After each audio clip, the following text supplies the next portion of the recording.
Welcome back to another episode of Speaking Tongues. I'm here today with Jamal. How are you today, Jamal? Hey, yeah, very well, thanks. How are you, El? I'm fantastic, and I'm so happy that we are having this chance to speak. I know it's been a while that Oh yeah, we've been meaning to catch up, so I'm grateful that we were able to make the time today to do that.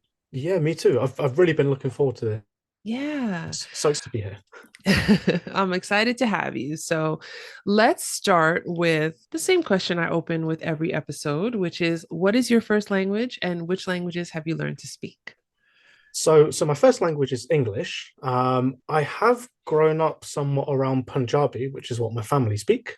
Oh, However, I can't speak it at all. I can say like two sentences, and all the bad words, but not much more than that. And aside from that, I also speak Spanish, from Spain, and I also speak Italian. Both of them fairly fluently. oh, wow, that's exciting. So tell me, I'm gonna just take a little detour a bit, but tell me about Punjabi. Like, did you have an opportunity to learn the language amongst your family when you were growing up, or didn't you? No, not really. The thing is that my parents know how to speak it, but they were both born in England, so Mm, they speak English. My grandparents speak Punjabi as their first language, but they've always spoken to me in English mainly. So I've never been sort of made to speak it, and it's never been directed at me. So I can get bits here and there when I hear, my parents speaking with my grandparents, but aside from that, not really very much, I'm afraid. yeah, yeah. No, it's I always think it's so interesting how language changes over the course of generations, and in some families it's it holds on, but in other families it doesn't. And I don't think there's Yeah, any right or wrong to it. It's just, just how it's done, it's really. just how it's done. Yeah. When you were, I guess, growing up or around family, and did experiencing your family members speak different languages than you, or maybe in your community, was that something that maybe sparked your love of language or sparked your interest in wanting to learn different languages? If I'm honest, I don't really think it did. I think it was more just kind of what I was used to. Like, I used to obviously hear the language spoken all the time, but to me, it was just normal. There were certain words I didn't know in English actually because I was told them in Punjabi, mainly food words. Um, so to be honest, it was just kind of what I knew, but it didn't really, because I was never like, yeah, I really want to learn to speak it. It didn't Mhm. really set that off. It was more kind of later experiences, if I'm honest. How did Spanish come into your life? Like, how did you develop that interest in wanting to learn Spanish, speak Spanish, communicate with Spanish speakers? So, yeah, good question, actually. So, I'd say it first started when I was about 6. I had a friend in school who was from Spain. He was one of my closest friends, but he ended up moving away a couple of years later. Oh. So, I'd heard him speaking with his family, and I was like, you know what, that sounds really cool. I've never heard anything like that. And then fast forward a few years till I was about 12, I was given the opportunity at school because I was top in my class at French, which I cannot speak at all now. I'm terrible at it. But I was top in my class, so I was given the opportunity to learn either German or Spanish. And looking back to what I thought, I was like, you know what, let me try and get on Spanish. And luckily, I managed to. And from there, I was top in my class, and every time I got more of an opportunity to learn more, I would take it instantly. That's amazing. Were there many opportunities outside of school in England where you grew up to learn Spanish? Like, was there a Spanish speaking community that you were able to join or become adjacent to at all? So yes, but this all happened when I was about 19 or so. I Oh, hadn't okay. really understood all of this before. While I was at school, I just studied, I watched a couple of films and I tried reading a book for about a week and then stopped. But aside from that, not much else. Yeah. I started thinking of something interesting a while ago of how, like, I think I had this conversation in a previous episode. I'm pretty sure I did, but like Mhm.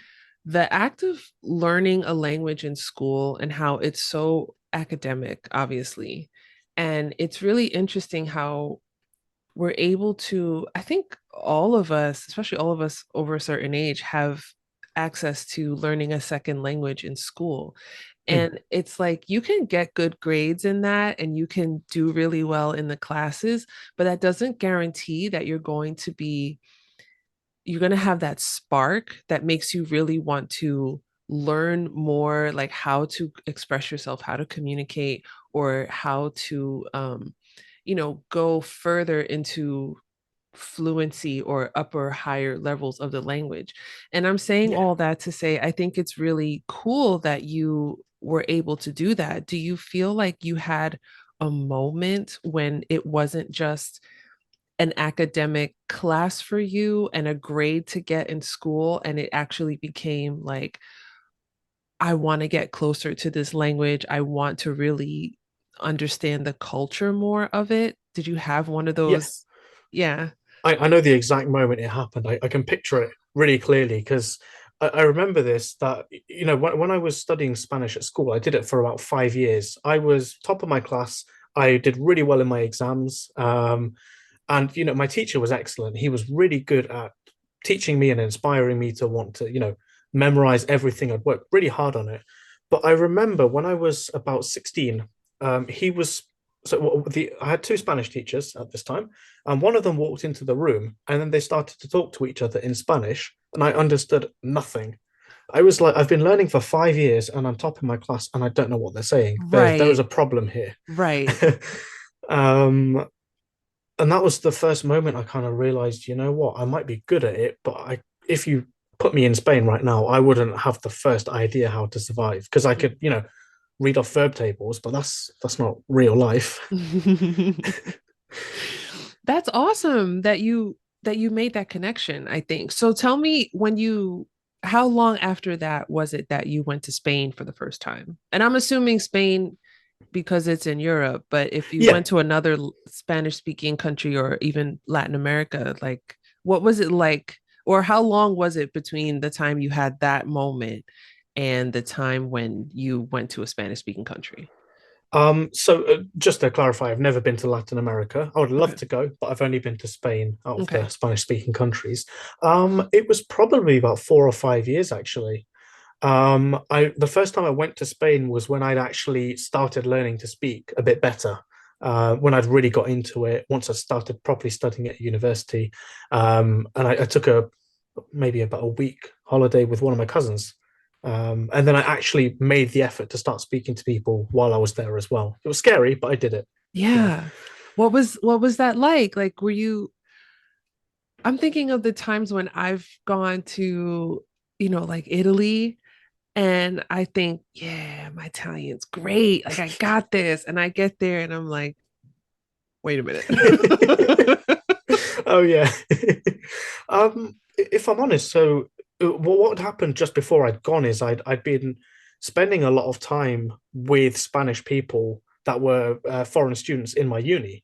So I'd actually spent at that time a few weeks speaking to real people and hearing different accents because where I first went to Spain, they have crazy accents that very hard to understand for someone who's not fluent. Oh, wow. So I felt prepared enough that when I went there, yeah, I slightly struggled with the accent, but it didn't take that much of an adjustment for me. I kind of clicked with it quite fast. Oh, that's exciting. And that must feel really good. Like Oh yeah. just, yeah. Oh, definitely. Very satisfying. Yeah. So when you went to Spain, and I imagine in the years, months preceding your first visit, maybe you had some ideas of what you were going to encounter, what you were going to see. How did those perceptions change? Like once you got to Spain, were there things that surprised you or things that you felt like, oh, like you were more excited about seeing and experiencing and maybe didn't live up to that experience? Like tell me about your kind of interaction with the culture. Yeah, sure. So I would say I didn't really have so much of an expectation because I didn't really know much about Spain. I knew facts, I knew the capital city and the places people go on holiday, but I didn't really know the actual ins and outs. And I'll be honest, there's a lot of things that just being from England, I considered to be, normal. For me, it's the standard thing. And the differences in Spain that really stood out to me, I would say one of the things is that they're a lot more like touchy-feely than in England. In England, we have, our personal bubble is very important, I would say. You don't want someone too close to you, whereas in Spain, it's very different. They're Hmm. a lot more kind of, they'll hug a lot more. They do the kiss on both cheeks, which It's it not a never British happens. thing. Yeah. No way, not at all. Have a handshake for us. We'll do the job. But Yeah. yeah, it was just the little things, to be honest. It was even just small things. The fact that the word for hello in Spanish is hola, but they don't usually say that in Spain. I found they tend to say buenas, which really Yeah. threw me off. I was like, hang on, what? Why you don't even say hello? You say good? Was there a word I'm gonna ask you this because I'm gonna tell you mine, but Sure. like, is there a word that you learned in Spain, or maybe a word that you heard used a lot in Spanish conversation that you really picked up on and you really love? Yeah. So the first time I hung out with Spanish people in England, I kept hearing them say en plan, En plan. Okay. which means in plan. And I was like, what plan are they on about all the time? But really it's their word to say like, let's see or right, so, those kind of things. Like And I how would you use that in context? Like, do you have an example? it's kind of like when you're thinking what to say, or if, for example, if I'm saying, so on my holiday in plan, I went to Italy, something like that. Okay. Huh. Yeah, I bit of a haven't weird one. I haven't heard that one. I like it. When I went to Spain, my the word, and I don't speak Spanish, just to clarify. Oh. Um I wish I did, but I'm kind of dragging my feet a little bit. But my favorite word was vale. Oh, that's a good one. Yeah. And Yeah, I just I was like, what? I don't even remember what it means, but I remember it means like okay, yeah, like exactly. okay. Okay, Yeah. yeah. And I never hear it here, and I love it. I don't know, I just love that it's just like I love the sound of it. I love how just like it's like a burst of a word, and it's so versatile, and it's Oh yeah. like vale, like oh, I just love it. Oh yeah, if you'll hear that all the time in Spain, it's definitely like it's a good one you picked up on because it's kind of an essential, already Yeah, there. yeah, it's critical. It's a Oh yeah. critical word. You said you haven't been to Latin America. Are there any parts of Latin America that you're looking forward to visiting, Yes. communicating with people in? Yeah, tell Oh me yeah. about that. So I absolutely want to go to Mexico at some point. I've met quite a lot of Mexican people in my time. I actually have lived with four Mexican people as well while I was in Spain. I love the culture. The people are super nice. The food, just everything about it stands out to me, really. I've also heard lots of really good things about Colombia and Peru. Specifically for Peru about food, it seems I've never had Mm. Peruvian food, but I've heard such good things about it. Peruvian food is delicious, especially the seafood. Oh man. Okay, I love seafood. That works for me then. Yeah, you will have a ball. I've never been Oh to yeah. Peru, but I've had Peruvian food here and it's delicious. It's so delicious. That's what everyone says, and I would love to go there someday. And even Yeah. just little things like the nature. Well, it's not a little thing; it's a big thing actually. Like they have a pink river and a rainbow mountain. It's amazing. I was asking that question also because as a Spanish learner, I would love to know how you found the differences amongst the Spanish language, which we know is vast and varied. And when you have had opportunity to communicate with non-Spaniards, and being fluent in Spanish, like how do you notice your communication changes? Have you picked up any other words from other, Spanish speakers, or what has that experience been like? So actually, while I was living in Spain, so I was there for 1 year. I would say my group of friends was so many different nationalities, but not really very Spanish. So we use Spanish all between us. There were Americans, Greek, Italians, just a big mixture. There was Mexicans as well, obviously. Um, what kind of happened was it's like we had our own collective slang as a group. Like we would take certain words from Italian and just all use them naturally. So it reached a weird point at the end of the year that in Spanish I couldn't help but use random Mexican or Italian or Greek words just thrown into the same context each time. So it was odd. And also I got it pointed out to me. I never noticed this, but when I speak in Spanish, my voice is a lot more high pitched. I don't know how that happens. I don't know what caused that, but it does happen. So yeah.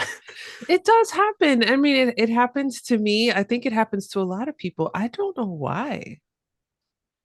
I I think it's feel, the whole idea that it just unlocks a new personality in you. But I don't yeah. know why that version of me is squeakier. I don't know. How would you classify your Spanish persona when you're speaking Spanish? Like, are you that different? Are you like bolder? Are you more thoughtful or are you more playful? Like, how do you feel like you change when you're speaking Spanish? That's a really, I've never really thought about it. I would say I'm a bit more spontaneous. I don't know why. I just, that comes to my head. I tend to be a bit more extroverted as well. I think it just kind of matches the culture of the country that I'm a bit more vocal and I don't know. It's weird to think actually. I've been told that I have a very specifically northern Spanish accent as well, which I don't even know what that sounds like. But anytime Huh. I meet someone from a different part of Spain, they're like, "Oh, did you live in the Basque Country?" I'm like, "Yeah. How did you know that?" And they're like, "Yeah, you definitely have the accent." How Which, interesting. yeah, I don't even know what the accent is, but apparently I have it. But I Cool. didn't spend that much time around the people. I was more with other people from other countries, Mm-hmm. so Yeah. I don't really Huh. know. That's it. That's interesting. Maybe it Yeah. was all that delicious Basque food that made its way. Oh yeah, best in the world. I love it. Oh man, I It's love so it good. so much. If you're enjoying this episode of Speaking Tongues, don't forget to subscribe, rate, and review the Speaking Tongues podcast on Apple Podcasts, and like and subscribe on YouTube so that other language lovers like ourselves can find the show. If you've been a longtime listener of the show or even a recent listener, you can now pledge ongoing support for the show on buymeacoffee.com or on patreon.com. Where does Italian come into this? So that's the thing. So while I was living in Spain, um, I think it was the third day I was there, I moved into a house and I ended up sharing rooms with a guy who's from Rome. And I spent pretty much every single day with him because if I'm honest, he was meant to be at university. He didn't go ever.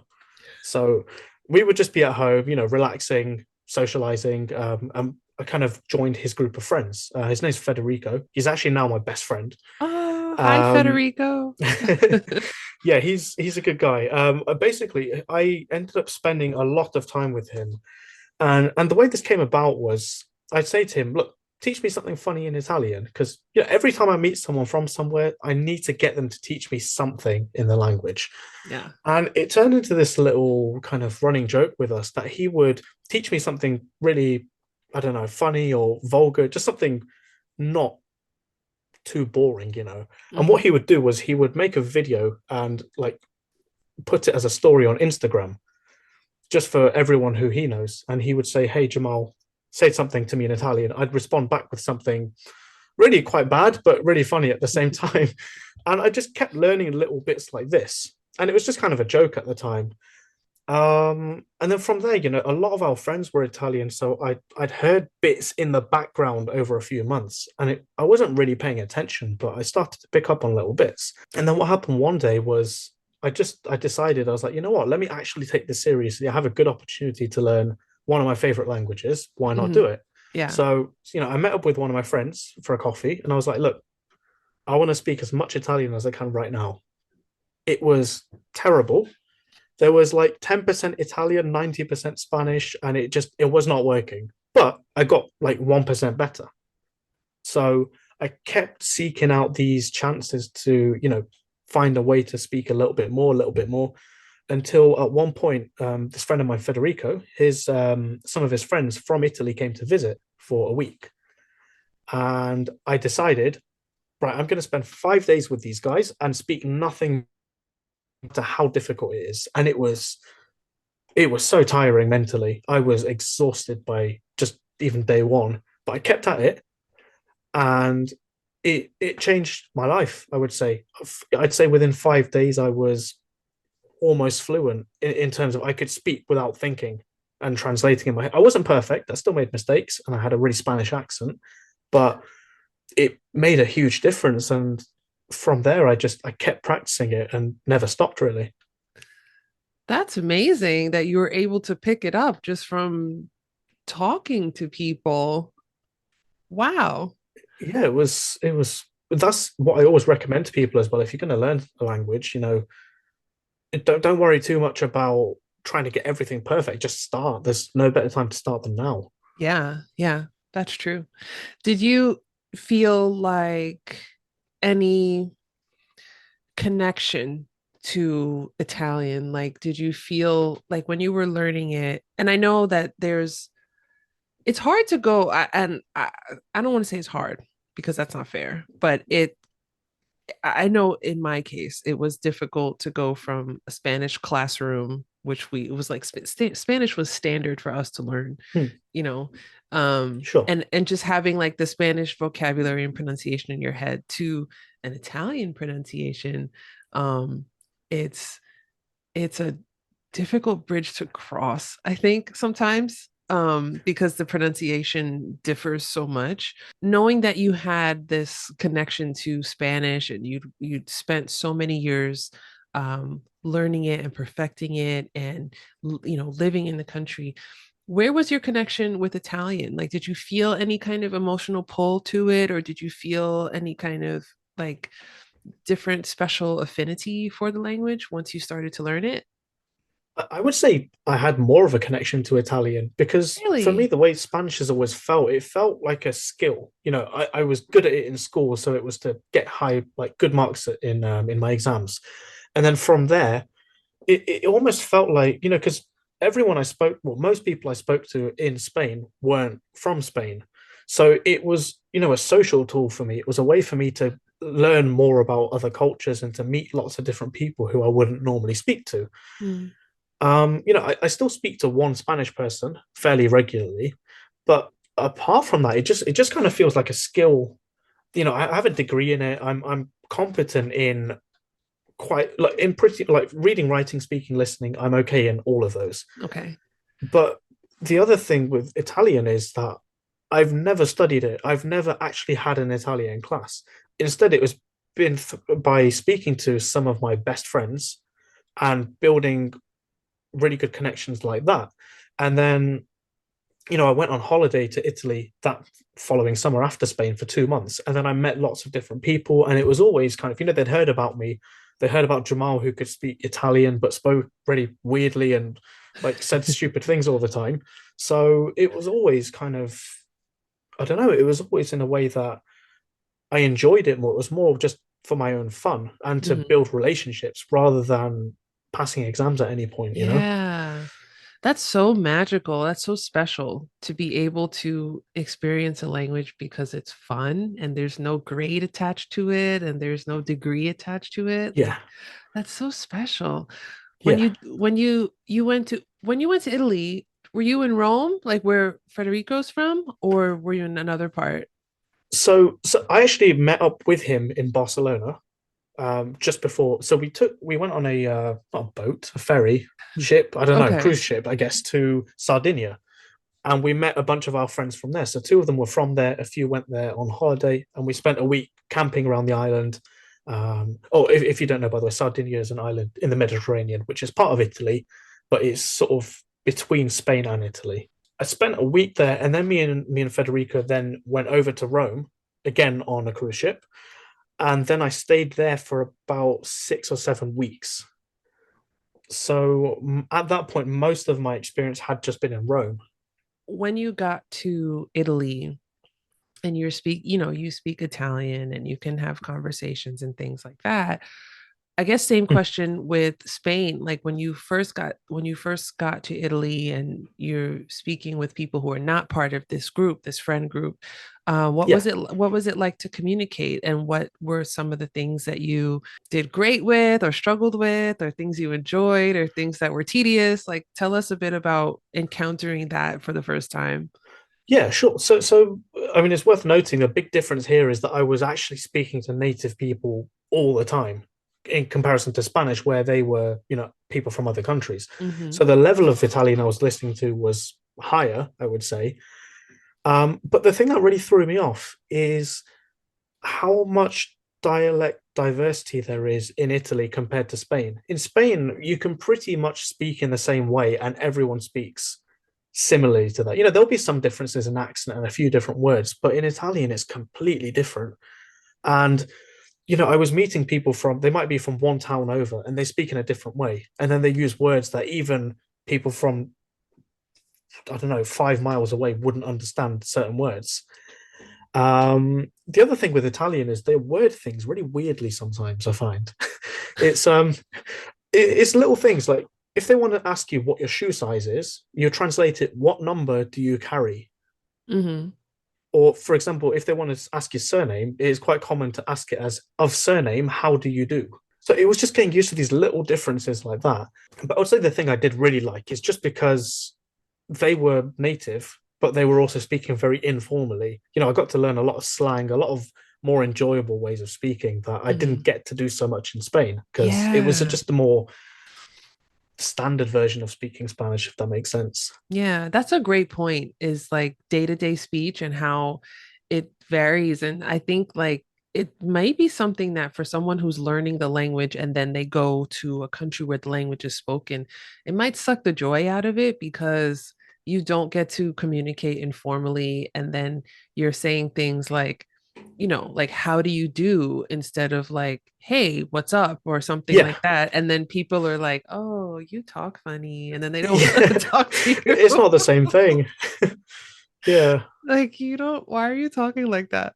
Um, but tell me more about you said that you encountered different ways or different patterns of speech from, people who were in the next town over or a few towns away.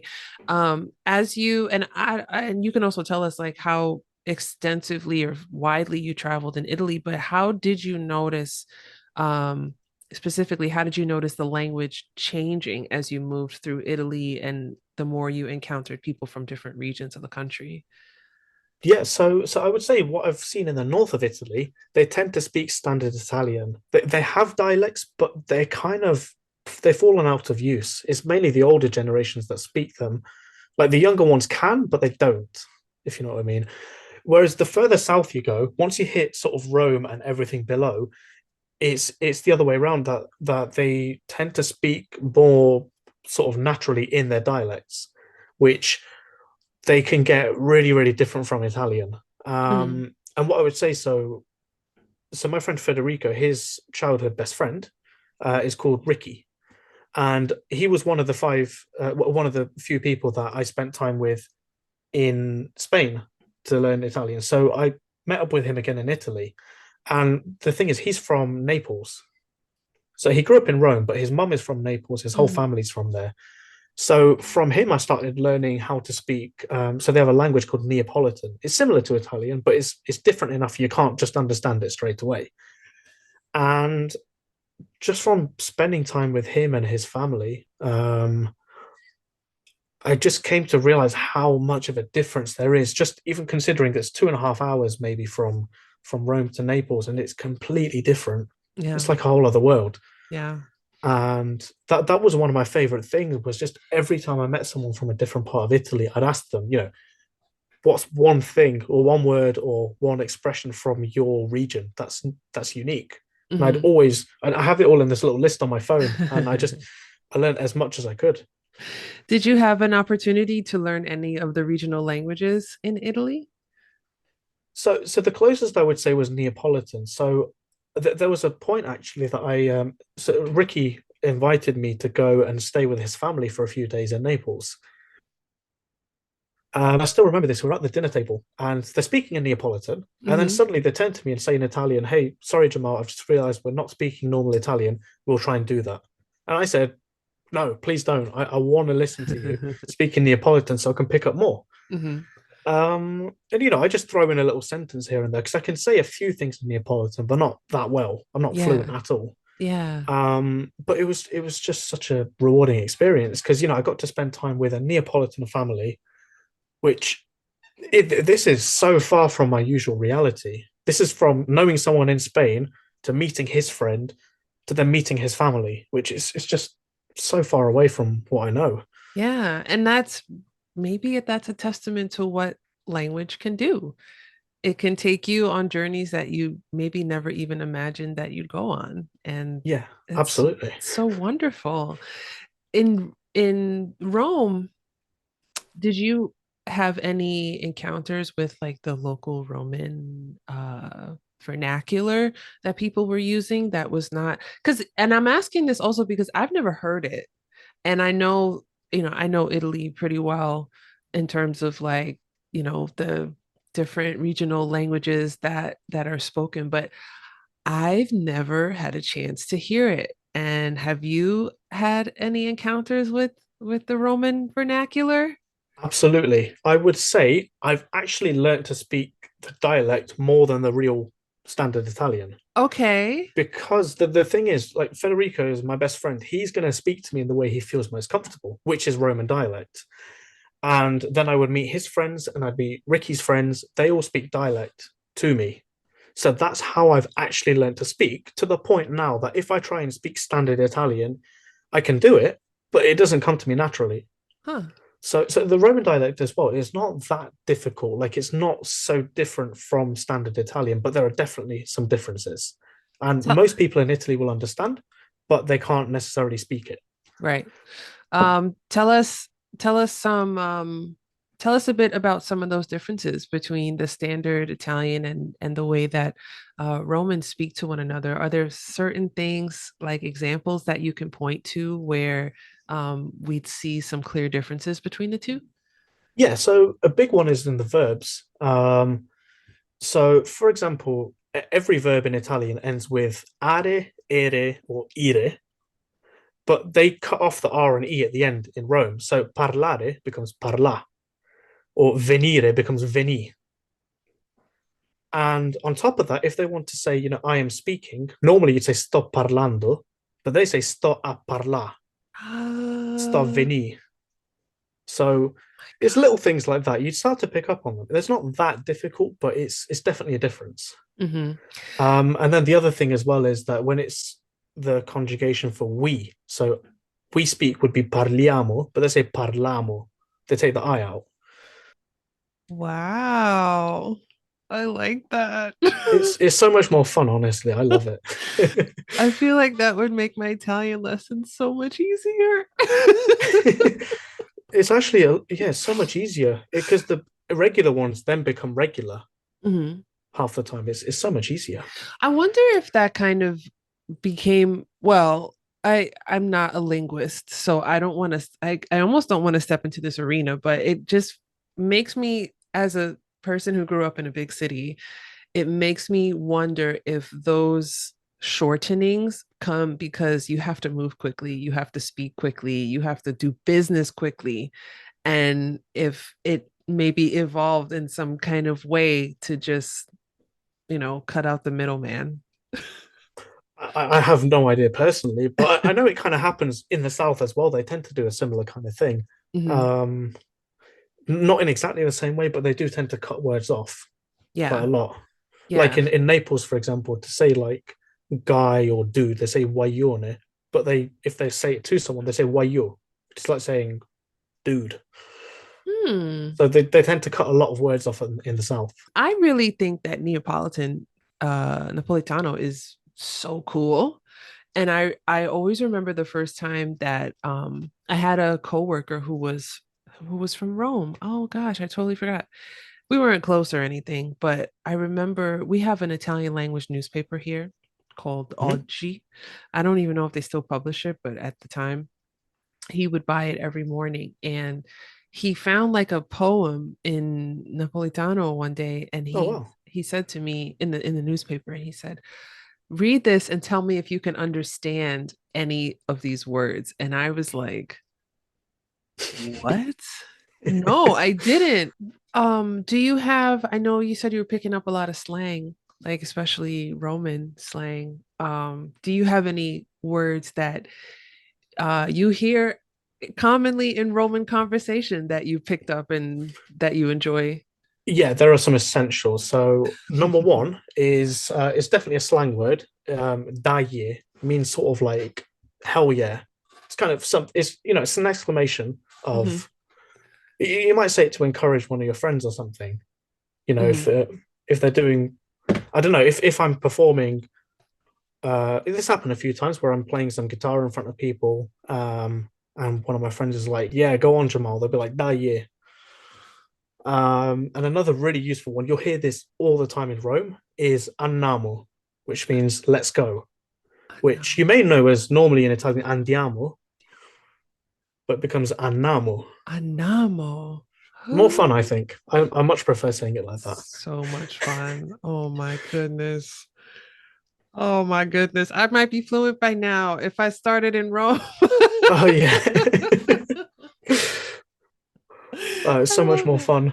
Anamo. Oh, I love that. I had a guest on a previous episode who we talked about Italian American language and culture. And she, I think, if I remember correctly, her father was from Rome, and she taught me the word ammazza. Oh, that's a good one. And I can't remember can you remind me? I can't remember the context in how it's used. It's kind of like if you're surprised by something, if you hear something and you're like, oh, wow, like, ammazza. Like, Oh, really? okay. Yeah. Yeah. That word has stuck in my head. The meaning did not necessarily stick in my head with it. So thank It's a you. good one, though. You'll definitely hear that in Rome. How has your proximity and your understanding of the regional languages in Italy, how has it changed the way that you perceive and experience Italian culture? So I would say so. Just for context, I lived in Italy and I spent about 7 months right in the south in a region called Calabria, which is it's quite close to Sicily, actually. Mhm. Now, I would say it helped that I knew a bit of Neapolitan because the dialect where I lived, it's not that similar, but there are definitely some similarities. So it helped in understanding a bit how it worked. So I then, I would spend time around people from there and say, teach me bits of the dialect.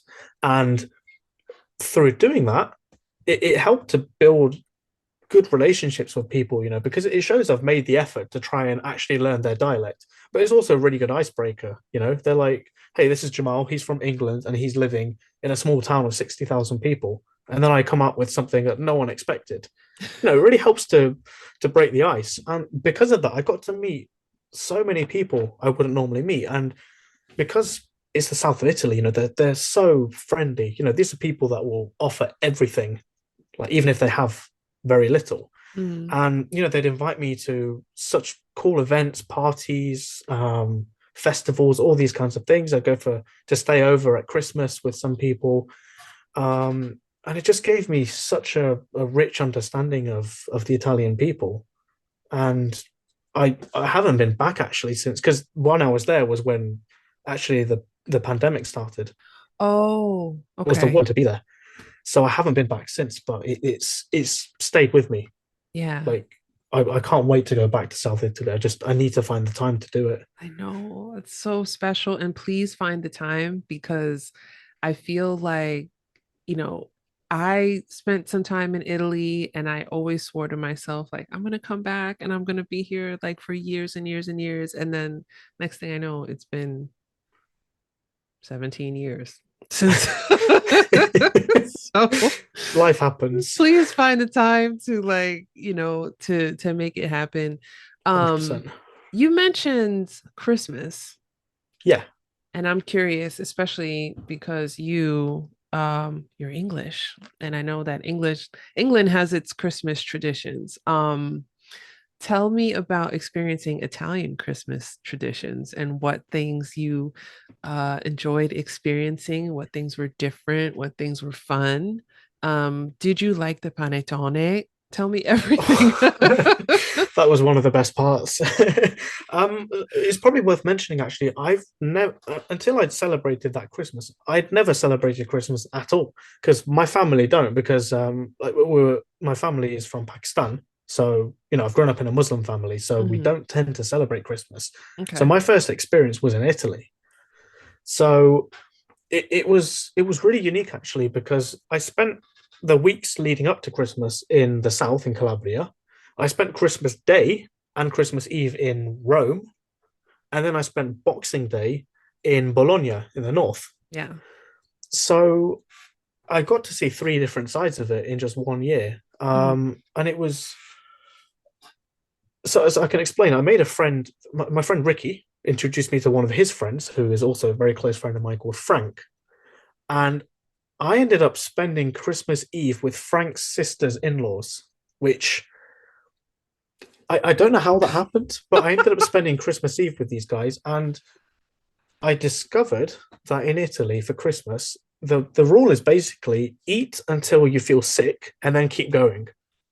So I ate for 4 or 5 hours, some of the best food I've ever had in my life. Oh my goodness. It was, I'm talking, imagine an entire like dining room table filled, and then they empty it and then fill it again, maybe three times. Oh my gosh. It was What did you unforgettable. what did you have? What was on the table? I can't remember right now off the top of my head, but I know it was only seafood because on Christmas Eve in Italy they don't have meat. So I remember there was an octopus lasagna. There were shrimp. Hold on. Um, Wait a minute.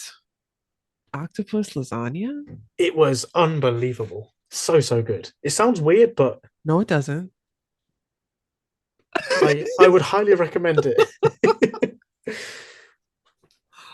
I love octopus. So if there's Yeah, octopus, I want to try it. But I feel like, damn, octopus yeah. lasagna? It was unbelievable. So so Wow. good. I bet. The, Okay, continue. Continue. yeah, I was going to say the only problem with this was because I ate so much, I didn't have an appetite for about 5 days. I lost it Oh, because it's fine because the next day I had to do the same thing because it was hmm. Christmas Day. So I had to eat again for about 4 hours. Yeah.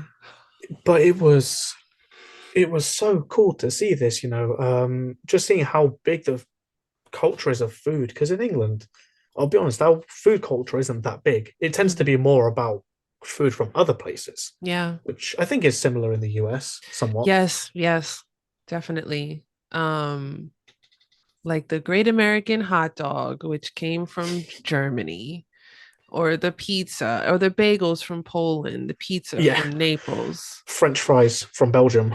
Yeah, Tex-Mex from Yeah, yeah. So we are a melting pot of food here, as I can pretty sure it's the same in England. And yeah, we know why, but we won't really talk about it in this episode. yeah, not so much. So you did quite a geographical skip between these this at this Christmas time. Did you notice the food? You see me getting sidetracked because you mentioned octopus lasagna, but That's okay. um did you notice in your geographical journeys during this time, how did the food change that you were eating during this time, or that you saw, even if you weren't ready to chow down just yet? So where I lived in Calabria, it's a small town called Cosenza, which is one of the five main towns of Calabria. Now, in just this city, they have a specific name for something that's local to, I think, North Calabria. I'm not even sure which parts. So it's such a specific name that's really hard to pronounce, but it's something called Kuduriadji. Yeah, it's a mouthful. So it's this sort of dough ball shaped like a donut which you can have with sort of like cheese and meats, but you can also have with like Nutella and stuff. So this is a really, really big tradition in Cosenza to have this around Christmas. So I got the opportunity to try this actually. One of my friends invited me around for like a 2 day party. Lots of people around, and we ate so many. It must have cooked hundreds. It was unbelievable. I can't speak so much about what's like local to Rome for Christmas. I didn't really get to see that so much because I only spent a few days there around Christmas. The same with Bologna. I didn't have Christmas specific food, but I got to have this was one of the best experiences of my life. So my friend's grandmother cooked handmade tortellini, which is like the stuffed pasta. Mhm. She had made it that day and then cooked it, and it was, oh my God, I felt so spoiled that week. So much good food. You were in the right part of town for tortellini. Oh yeah, The it's from best, Bologna. yeah, yeah, yeah, yeah. The best tortellini I've ever had. And I have them here and I'm like, oh, It's not this the same. is not the same. Not bad, but it's not the and it's handmade fresh. Oof, So good. So good. man. Oh, that's so special. I love that. Um, what are you up to now? You're in England now. What are you working on? What are you doing? What are you studying? What's going on? So I've recently started actually a conversion course, Masters in Law. Um, I just wanted to. I can't explain why. I'd considered it for my undergrad, but ended up going into languages, which you can probably guess I do not regret in the slightest. It has No. been one of the best experiences of my life, but I Hmm. felt like something new. So I've started studying law, and hopefully that'll lead me to working in law. Yeah. But yeah, it's very different actually. Yeah. Do you feel like your exposure to languages has helped you so far in your law studies, or do you anticipate them being a part of your law career in the future? So I see it in two different ways actually. I would say on a literal level, a lot of law is Latin, and the fact that I know Spanish and Italian helps because it's easier to remember little phrases, and I can kind of understand bits of it. I don't know Latin at all. I've never studied it, um, but I would say it's helped somewhat actually. But on a broader level, I would say the thing is in school I was never a bad student. I was a little bit lazy, um, but the way I've managed to learn languages and learning Italian in such a short space of time. Also comparing, how I learned Spanish in school to real life, I would say this just made me overall really quite a lot better at learning, like learning how to learn, Yeah. which is such a essential life skill that I hadn't even thought about before, which it makes me a better student, but I also think it just makes me a better person in general because if I'm learning more, I'm growing. And if I'm growing, I'm always trying to become a better version of myself. And this absolutely translates into learning law because, there's so much stuff to learn, but I know the techniques and what will stick in my mind better, how to make it more enjoyable. So I'd say overall it's changed my life. Yeah, that's amazing. Do you think you'll use your languages going forward after you've gotten your law degree? 100%. I speak to my Italian friends every single week. Hmm. I'm always keeping it at a good level. I'm learning a new language now. I'm learning Russian actually because I needed a bigger challenge. Oh, um, I use that to learn music, to watch films. I like to. I'll be honest, languages are my biggest passion, and I want to keep going with it for the rest of my life. I don't know how many languages I'll learn in my life, but I'm excited to see which ones come up. now you are learning Russian, and because Yeah. you said you needed a challenge, why Russian? Why do you feel like Russian's a challenge, and how's it going, and all that good stuff? So the things that interest me about it, um, it's a different writing system, which the thing is, I actually learned the writing system, how to use it when I was about 16, 15 maybe. Huh, Because, at that age, most people were going out and partying. I would sit at home and learn Russian and Greek scripts because why not? as That was one me. does. Yeah. um, I think it looks amazing. I think I love the sound of it. I don't know what it is. There's just something about the sound that I really, really like. And on top of that, I've got to learn Russian music, which I fell in love with instantly. I've been reading Russian literature. I've been listening to some Russian classical composers, been listening to Tchaikovsky, Shostakovich. And the more I get to know the culture, the more I love it. And it just seems to fit in a way that, I like writing and it's got a really cool cursive script. I like the sound. I can learn to sing the songs because I really enjoy the music. it just seems to fit. And on top of that, it's spoken by so many people, and I'm sure it can be useful Oh in some yeah. way. Whether I was Yeah. going to learn other Slavic languages, but it opens a whole new kind of area because it's so different to Spanish and Italian. Yeah. Do you have any plans for any other languages in the future? Are there any kind of on your list or your bucket list that that you want to take on down the road? Yes, the other one that I've been dabbling in recently is Arabic, specifically kind of Levantine Arabic. I've spent a lot of time around Palestinian people, so I'd definitely like to learn their dialect. On top of that, I would like to learn ancient Greek at some point. Mm, I like philosophy. I very much enjoy Aristotle, so mhm. that would be enjoyable. And I think maybe at some point I'd like to learn Swedish. Just Oh, I like how it sounds and it's easy, so why not? it's easy. Who It's says really easy. how? Why? What makes it easy? There are no verb conjugations, Huh. less than in English.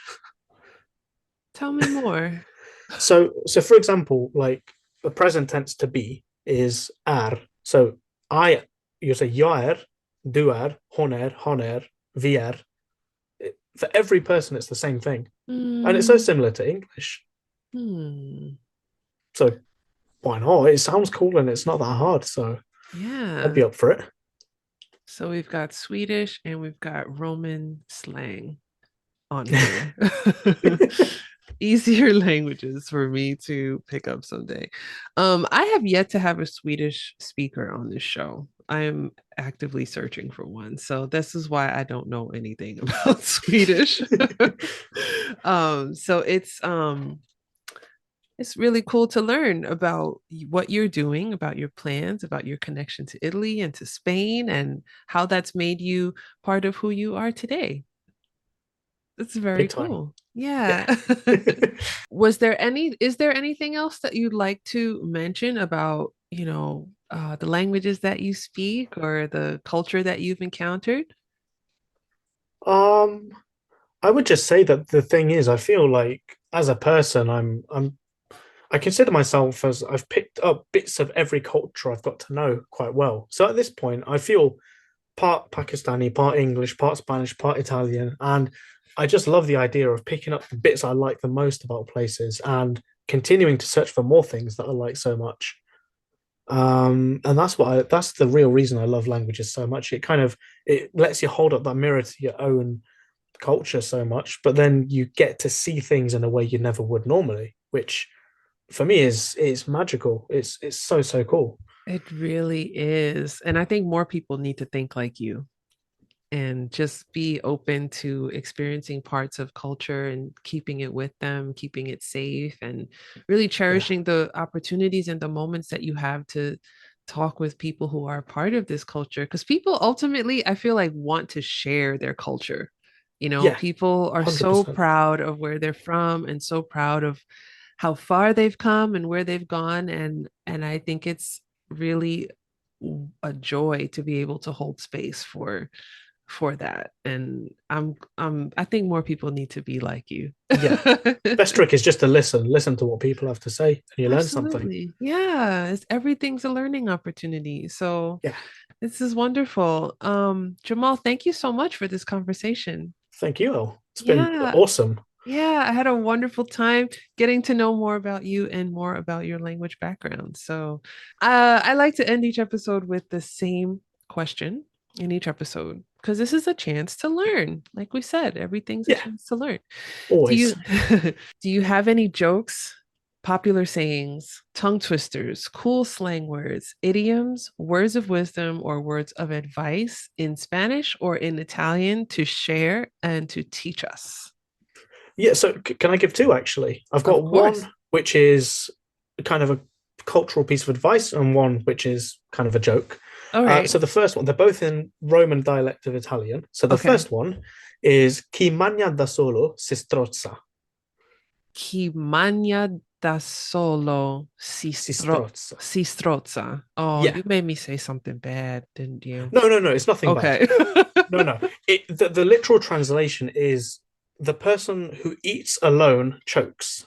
Now, what this means is the idea in Italy is that to eat in company is essential to strengthening the bond between the people. You know, my experience in the UK and also when I visited the US is the idea is, you know, in a restaurant, once you've finished, you're kind of told, okay, get moving. Get the Whereas boot. in Italy, if you sit there for 2 hours after your meal, just socializing and relaxing, they're fine with it No. because the idea is if you eat alone, you're not getting that advantage that you can have when you spend time with other people eating around a dinner table, which I've I've I've really liked that saying because I've carried it with me and I use it wherever I can. Can we hear Chi it one more mangia, time again? chi mangia da solo si strozza. Kimanya, manya. Are you saying manya or manja? Mania, that's the Roman Manya. dialect. Normally you say Kiman. manja, but in Right. Rome they say mania. Kimanya da solo Si strozza. se strozza. Yeah. Oh boy, that really comes close. Yes, I I'm know gonna what write you're that one thinking of. down. Yeah, no, no, I know. You know what? Because I the funny thing is I heard strozza and I know strozza, and I was like, wait a minute. This means like to strangle, but it also means to choke. Yeah, Like so to si strozza is yeah, reflexive, so it means to yourself. yes. I'm Yeah. very jealous that you've learned reflexive verbs outside of a classroom because I still can't get it. I I still still hate them. I hate them so much, but you get used to it. yeah. And the other one I have, this is more of a joke. What they say in Rome is "Qual è la cosa più bella di Milano? Il treno che andrà a Roma," which translates as "What's the best thing in Milan? The train that goes to Rome." um I got that. Oh, nice. Let's try it slowly for people listening to this Yeah. one. I'll repeat after you. So, qual è Qual è la cosa la cosa più bella più bella di Milano? de Milano?